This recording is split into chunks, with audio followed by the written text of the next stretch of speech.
हज़रत मंसूर बिन अम्मार अलैहिर्रहमा ने एक जवान को नसीहत फरमाते हुए इरशाद फरमाया कि ए जवान, तुझे तेरी जवानी धोखे में ना डाले।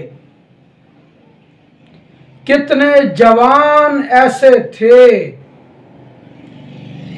जिन्होंने तौबा को पसे पुश्त डाला और अपनी उम्मीदों को तवील कर दिया, मौत से गाफिल हुए और ये कहते रहे कि कल तौबा कर लेंगे,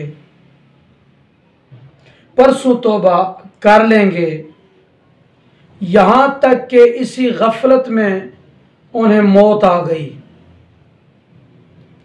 और वो अंधेरी कब्र में जा सोए। ना उन्हें माल ने कुछ फ़ायदा दिया, ना औलाद ने और ना ही माँ बाप ने कोई फ़ायदा दिया। मोमिन की ये खुसूसियत है कि वो हर लम्हा तौबा करता रहता है और अपने गुज़श्ता गुनाहों पर शर्मिंदा रहता है।